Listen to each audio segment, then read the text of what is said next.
Alessandro, PEA Peace Forum. PEA Peace Forum, apo Forumi i Paqes në Pej, është një iniciativë e cila ka buru në Pej. Ke marrë parasysh një histori, një trashëgimi që e ka PEA në edukim për drejtat njerëzit, pasi që në vitin 2000 është themeluar edhe Qendra Kosovare për drejtat e njerëzit.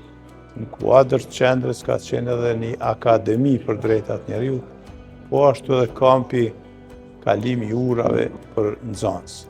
Të gjitha këto kanë buru 2000-2022, edhe bashkëpunimi me profesor edhe faktor ndërkombëtar të ndryshëm, si me UNESCO në Paris, në ke pas edhe marrëveshje për edukim për drejtat njerëzit, kontratat në shkruara me UNESCO, na ka shtyr që të vazhdojmë atë për në një format tjetër. Ky forum tash i Paqes, që është viti i dytë apo edicioni i dytë, është vazhdim i asaj që kemi filluar vitin e kaluar. Pra, vitin e kaluar e kemi pas forumin apo edicionin e parë, që ka qenë ndërtimi i paqes në një botë rivaliteti. Duke marrë parasysh çka po ndodh në botë, çka po ndodh në vendin tonë, ku aktorët politikë edhe njerëz janë rival, jo bashkëpunues,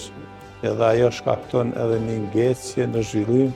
edhe shkakton një pakënaqësi të madhe në popull. Ne sot prej kësaj dalim me një mesazh. Mesazhi jonë në fund, e konkludojmë, e përfundojmë se cili do të jetë. Bashkëpunimi me zotrin apo generalin Vestiglar i ka moshë, qysh 25-6 vjet. Pa dyshim që është rol me domethënie shumë të lartë dhe me përgjegjësi shumë të mëdha, për faktin se janë njerëz që tani po sfidohen me shumë ndryshime që po ndodhin në jetën tonë shoqërore. Në veçanti, gjatë fushës së edukimit dhe trashëgimit që kanë universitete, pjesa e paqes, pjesa e edukimit mbi paqe dhe pjesa e përgjegjësisë për ndërtimin e paqes natyrisht që bjen mbi barrën e brezit të ri, sepse fillimisht ata e kanë idetë, i kanë fuqinë, e kanë gatishmërinë që t'i bëjnë ndryshimet e nevojshme të cilat i duhen shoqërisë tonë. Është edicioni i dytë me radhë dhe po përpiqem që gradualisht rrugës ta përforcojmë dhe ta ngrisim më shumë dhe pikërisht roli i këtij eventi dhe i kësaj ndërmarrjeje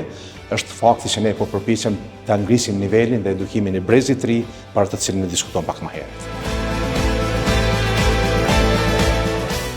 Siç e dini, Rotary International e ka një ndër misionet e ka paqen dhe parandalimin e konflikteve. Edhe ne si klub i PEA-s, Rotary Club PEA, mundohemi të kontribuojmë në paqe dhe kontributin për parandalimin e konflikteve. Ne mundohemi ta përmbushim këtë mision duke organizuar ngjarje të tilla, duke munduar me vetëdijsu qytetarët për të mirat që sjellin paqja dhe faktorë që ndikojnë në paqe. Nga këndvështrimi im, dialogi është i domosdoshëm, por janë shumë nevojitë në infrastrukturë e gjerë, ekonomike, politike, edukative, e mediale që na vijnë mi kontribu paqes edhe parandalimit të konflikteve, se paqja nuk ka vetëm mungesa e luftës, po paqja është kur kemi liri, kur kemi mirëkuptim dhe kur kemi dialog për gjërat edhe të cilat nuk pajtohen. Arritjeve pa që shu përmend, euroja ishte një zgjidhje shumë e mençme e kohës, para së gjithash mundsoi disa çështje, para mundsoi një stabilitet të çmimeve dhe kontroll të inflacionit, e dyta mundsoi lehtësim në tregti dhe në investime, po ashtu si një shtesa përket politikave financiare, aspekteve të integrimit në Bashkimin Evropian dhe ka eliminu çdo rrezik që me pas aspekt spekulativ në një valutë dhe në anën tjetër po ashtu ka kriju siguri në kursime, në rujtjen e vlerës dhe mendoj që ka qenë një prej zgjidhjeve të mira.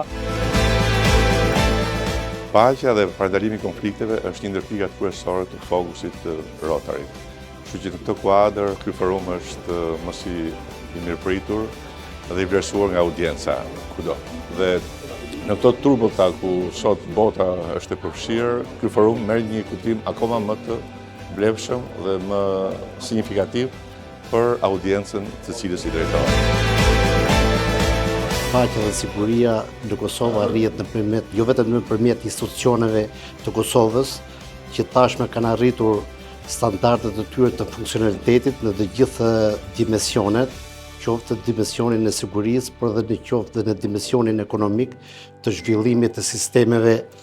ekonomike bankare, të cilët janë një shtyllë kryesore dhe mbështetje të gjithë institucioneve të Kosovës, por edhe paqja dhe siguria e cila realizohet nëpërmjet KFOR-it, që siç dihet tashmë KFOR-i si organizmi organizmi më i madh i NATO-s që opron në Kosovë për 26 vjetës, e cila ka kontributin e vet në sigurimin e paqes në Kosovë, në zhvillimin e institucioneve të sigurisë Kosovës për të arritur një tranzicion sa më të shpejtë që të gjithë institucionet e Kosovës duke koordinuar, bashkërenduar bashkërisht të arrijnë të gjendjen përvendtare të tyre paqe, siguri, zhvillim për gjithë Kosovën.